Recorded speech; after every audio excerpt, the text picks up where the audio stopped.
Vamos a empezar a meditar para reaccionar luego también en el tiempo de oración. Y estos viernes seguimos con la línea de nuestro estudio de Nehemías. Y entonces vamos a leer el texto que nos toca meditar esta noche. Si después él puede lograr conectar el audio, ya escucharemos el vídeo. Y bueno, esta noche nos toca meditar sobre Nehemías, capítulo 3, versos 8 al 13. Y entonces vamos a leerlo.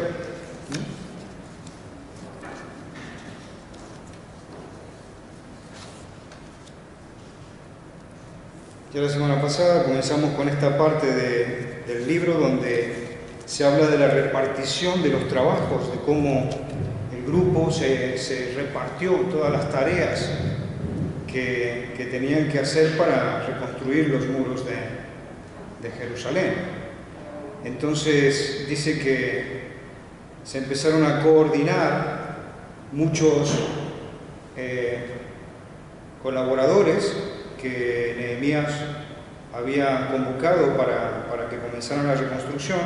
Y entonces aquí dice a partir del verso 8, también los ayudaron Uziel, hijo de Jaraías, que sabía trabajar la plata, y el perfumista Hananías, que repararon la muralla de Jerusalén hasta su parte ancha, y Refaías, hijo de Hur, que gobernaba la mitad de la región de Jerusalén. Frente a su casa se les unió Jedaías, hijo de Jamuraf, y también Hatús, hijo de Hasabnías. Malquías, hijo de Harín, y Jasub, hijo de Pahat Moab, restauraron otro tramo de la muralla y de la torre de los hornos. A ellos se unieron Salum, hijo de Jalojés, que era gobernador de la mitad de la región de Jerusalén, y sus hijas. Hanún y los habitantes de Sanoaj restauraron la puerta del valle, reconstruyeron 450 metros de la muralla hasta la puerta del basurero, y a las puertas les pusieron cerraduras y cerrojos. Entonces, yo voy a avanzar ahora con la meditación, y cuando yo termine vemos este vídeo porque va a ser un buen broche para que empecemos a orar. Y entonces, hemos leído nuestro texto y quisiera que ordenemos nuestra mente al meditar y que pensáramos en tres ideas que van a surgir de leer estas líneas que hemos leído de Nehemías.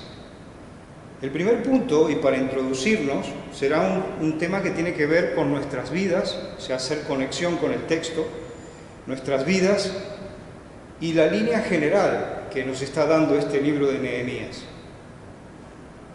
Y para eso vamos a introducirnos con un texto de Isaías que nos habla de unos muros que dicen que están delante de la presencia del Señor.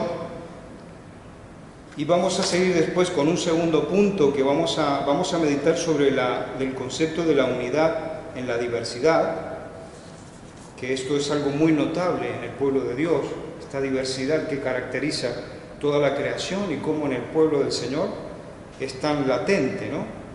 Y finalmente vamos a meditar sobre la pregunta: ¿por qué existe tanta diversidad? ¿Por qué el Señor ha puesto esa diversidad en toda la creación y en su pueblo también? Entonces, bueno, Isaías, como decía para introducirnos, habla en el capítulo 49 de unos muros, 49, 14, 15 y 16. Está hablando Isaías inspirado por el Espíritu Santo y se lee esto que ha escrito, dice: pero Sión dijo, me dejó Yahvé y el Señor se olvidó de mí. O sea, el pueblo de Dios está lamentándose porque Dios dice que le ha olvidado. Y el verso 15 continúa y dice, hablando ya el Señor, ¿no? Dice: ¿se olvidará la mujer de lo que dio a luz para dejar de compadecerse del hijo de su vientre? Aunque olvide ella, yo nunca me olvidaré de ti. He aquí que en las palmas de las manos te tengo esculpida. Delante de mí están siempre tus muros. Y creo que es un verso precioso donde el Señor está declarando a su pueblo la importancia que tenemos para Él. Está diciendo que nuestras vidas, la vida de su pueblo, Él nunca nos olvida. Inclusive usa esta ilustración, ¿no? Dice, tus vidas están inscritas en mis manos y yo las tengo presentes delante de mí. Y habla también como que nuestras vidas son como esos muros que están presentes delante de la presencia de Dios. Y el Señor nos tiene allí y no nos olvida. Y creo que esto es un pensamiento muy bueno que podemos meditar esta noche en la línea general de lo que es el libro de Nehemías. Porque Nehemías, como hemos visto, es un libro que nos habla de una reconstrucción, de un proyecto de reconstrucción, luego de una destrucción por unos invasores que el Señor mandó en contra de su mismo pueblo por desobedecerle. Y entonces vemos que en todo este argumento del libro de Nehemías vemos al conductor de quien mueve todos los hilos, ese líder que lo está poniendo a él en movimiento, lo motiva a que se plantee reconstruir los muros de Jerusalén, y es el Espíritu Santo de Dios el que está actuando en él. Y yo creo que eso tiene que conectar con nosotros, como yo decía al principio, no tenemos que caer en el error de ver esto solamente como una biografía, como algo histórico, sino que nosotros tenemos que conectar con el texto. Y en este sentido veo que el Señor quiere, a través de su Espíritu, lo mismo que movió a Nehemías a reconstruir los muros de Jerusalén, quiere que nosotros estemos permanentemente cuidando, manteniendo y reconstruyendo eventualmente esos muros que son nuestras vidas delante del Señor. El Señor creo que está siempre, como dice aquí a través de Nehemías, ¿no?, viendo en qué estado están esos muros de nuestras vidas. Y debemos reconocer delante del Señor que muchas veces somos tardos para oír, como dice la misma Escritura, y a veces también sordos para oír lo que el Espíritu Santo nos quiere decir. Y vemos como en nuestros días muchos compañeros, discípulos de Cristo, viven vidas con los muros en ruinas. Esos muros que están delante del Señor y que fueron creados para proteger nuestras vidas, como así eran esos muros que protegían a Jerusalén, en nuestras vidas también, y esos muros en muchos discípulos de Cristo están como arruinados, están decaídos, rotos. Y el Señor los está viendo, como decía a Isaías, ¿no? Vuestras vidas están escritas en mis manos y yo las puedo ver, las recuerdo y las veo, las tengo presentes. Y creo que muchas veces nos pasa en el pueblo de Dios, y creo que pasa en todas las épocas, inclusive la Escritura nos deja testimonio, ¿no?, que otros héroes de la fe comienzan a romperse un ladrillo de ese muro que estamos hablando, se afloja la mezcla que pega los ladrillos, se abre una grieta, se hace un agujero y poco a poco los muros van cayendo.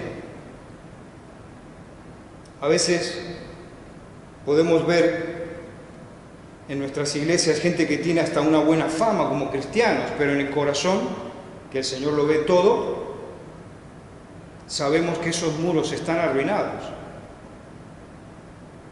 Y creo que el Señor, a través de toda esta meditación que vamos haciendo en este libro de Nehemías, nos llama a que pongamos las alertas y que no dejemos que esos muros decaigan más, y eventualmente, si están caídos, que nos pongamos manos a la obra, como ha hecho Nehemías, que en un cierto momento él hace un diagnóstico de la situación y se pone en marcha para reconstruir, y lidera a todo un pueblo para que lo acompañe. Y creo que el Señor nos está llamando en todos estos estudios, en todas estas meditaciones, a que nosotros también, como ha hecho Él, podamos ser analíticos, sinceros delante del Señor, y ver dónde es que están esas grietas, dónde es que están esos agujeros para poderlos reparar, dónde es que faltan ladrillos para poderlos poner, y reconstruir nuestras vidas delante del Señor, para que sean vidas que realmente le honren, que no sean vidas mediocres, que no sean vidas que transigen, porque hay una presión muy fuerte alrededor de la iglesia, hay una tendencia muy potente que quiere destruirnos, que quiere destruir ese camino que el Señor quiere que nosotros vayamos haciendo para que Cristo sea formado en nosotros. Y entonces, claro, esto implica un trabajo, implica un esfuerzo, implica que tenemos que dar pasos. Pero como digo, hay todo un combate que estamos librando en nuestro día a día, ¿no? Y como decía, vemos en nuestras iglesias mucha superficialidad respecto del Señor. El tema de la santidad de Dios a veces la tomamos muy a la ligera. A veces tratamos a nuestro Dios como si fuera un amigo más. Nos escondemos a veces diciendo, bueno, si al final, si yo soy mejor que Abel y mejor que Pablo y que Luis, le llevo mucho, ¿no?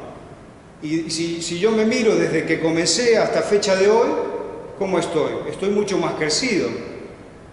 Y creo que ese tipo de actitudes nos lleva a caer en un contentamiento que no es bueno para nosotros como discípulos delante de Dios.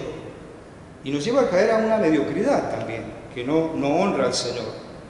Y claro, finalmente terminamos diciendo, bueno, el Señor lo sabe todo, Él me va a comprender,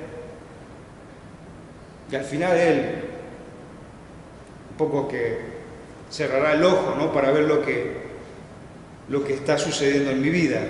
Y hermanos, creo que si esta es nuestra actitud, tenemos que luchar, tenemos que sacar fuerzas, impulso y ponernos las pilas, porque no honra al Señor un estilo de vida de ese tipo. Y como vemos aquí a través de todo el capítulo de Nehemías, vemos que él, cuando toma conciencia de toda esta situación, dobla las rodillas, suplica al Señor, pide dirección, pide que le vaya corrigiendo y se pone en movimiento, y se pone en marcha, no solamente él, sino toda una gente que lo va siguiendo, a la cual él va liderando para la reconstrucción de los muros de Jerusalén.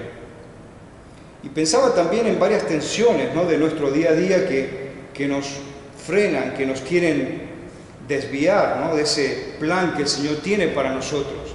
Hemos visto que ese plan que tenía para Él era reconstruir los muros, pero nosotros también, como estamos viendo ahora, Él quiere que los muros nuestros estén mantenidos, estén bien, estén de manera que le honren a Él. Y claro, pensaba en esos factores, ¿no?, que nos frenan. Pensaba en el ritmo de vida tan frenético que llevamos, la escasez del tiempo, que a veces no nos permite tener una relación de calidad con el Señor. ¿Cuánto nos cuesta? ¿Cuánto nos cuesta separar un tiempo donde podamos tener esa comunión con nuestro Padre Celestial? Y creo que tenemos que ser conscientes que no podemos darnos el lujo de vivir un día sin tener comunión con nuestro Creador.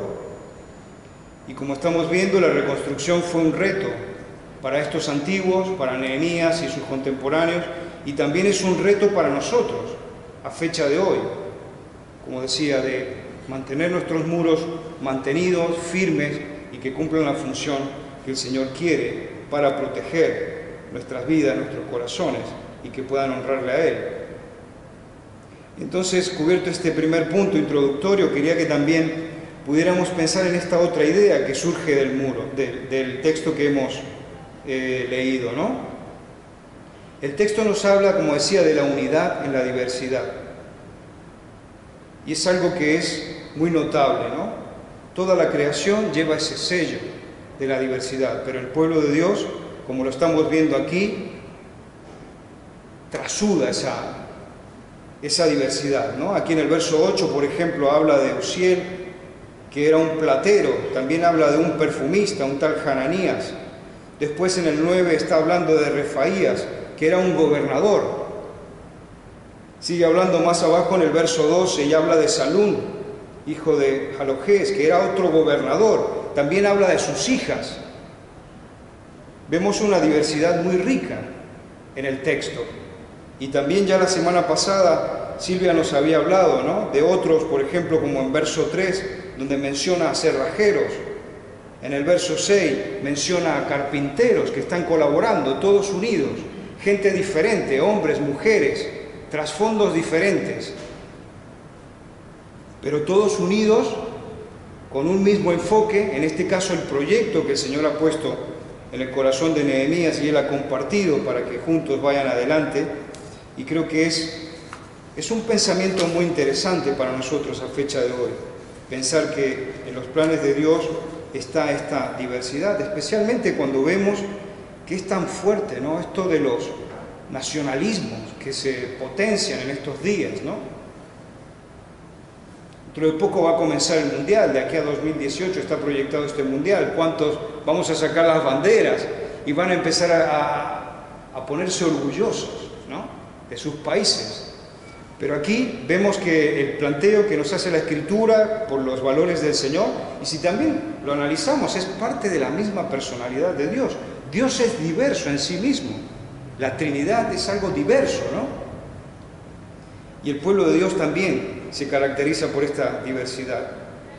Y entonces esto nos lleva a pensar en la tercera idea que quiero compartir para que podamos después comenzar a orar. ¿Por qué el Señor ha puesto esta diversidad en el pueblo? Creo que hay varias razones que nos da la Escritura para poder pensar en el por qué el Señor ha puesto esta diversidad. Y creo que primeramente podemos deducir que la belleza y la potencia que surgen de una adoración que proviene de una diversidad es mucho más fuerte y mayor si proviene de un grupo que es así, con muchas nacionalidades, por así decirlo, ¿no? Por ejemplo, miremos aquí, entre nosotros, bueno, España, Bolivia, Ibiza, Vilanova y la Geltrú, Rosario, Paraguay. Creo que es algo que conecta, ¿no?, con nosotros y es parte de nuestro día a día también, ¿no? En su momento estos, como veíamos, ¿no?, están enfocados en ese proyecto de la reconstrucción, y a fecha de hoy nosotros también estamos enfocados en ese plan maestro que el Señor tiene para su pueblo a través de la historia, y entonces formamos parte, ¿no?, de ese proyecto a nivel de la eternidad, ¿no?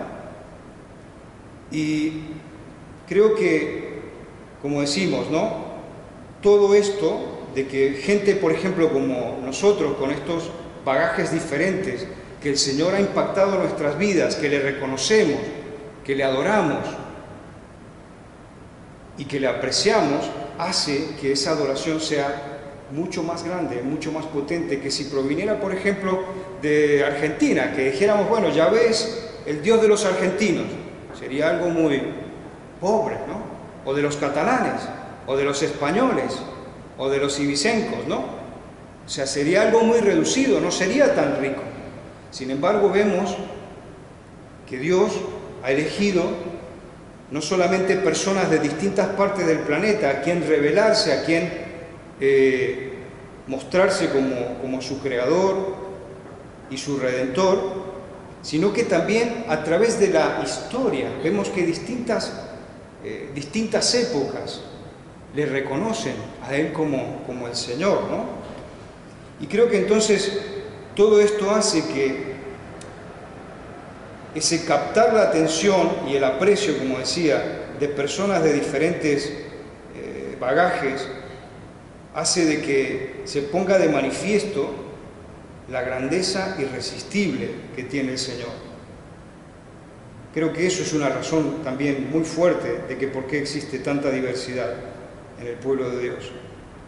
Por otra parte, la fuerza y la sabiduría en este caso del Señor, podría ser de un líder, pero en este caso estamos hablando de nuestro Dios, creo que son potenciados, ¿no?, en modo proporcional a las personas que le están siguiendo. Y como decía, ¿no?, si el líder o la persona de la que estamos hablando dirige solamente a un pequeño grupo y todos tienen la misma mentalidad, sería un líder muy pequeño y sus cualidades realmente no serían tan valiosas. Pero en este caso estamos viendo que nuestro Dios Es un Dios al que le siguen personas de todas las etnias, de muchísimas nacionalidades, y que lo han hecho a través de toda la historia. Y creo que aquí me paro con un punto clave, ¿no? El Señor ha querido, con todo esto de la diversidad, anular el orgullo, la prepotencia que las distintas razas, las distintas etnias pueden tener de sí mismas, y ha establecido que todos los pueblos dependemos de la gracia de Dios. Así que yo pararé aquí para ver si podemos ver este vídeo, que si lo vemos y apreciamos la diversidad de la cual estamos meditando, nos va a permitir reaccionar en oración, agradeciendo y reconociendo a nuestro Dios, que es digno de toda nuestra adoración. Mire, podemos ver el vídeo y después Cristian nos sigue guiando con la oración.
Te exaltamos, Jesús, te adoramos, Señor. No hay otro como tú. Y hoy levantamos nuestras voces para declarar que tú eres Señor.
todos cantando y alabando allí arriba en el cielo, de distinta lengua, raza y nación.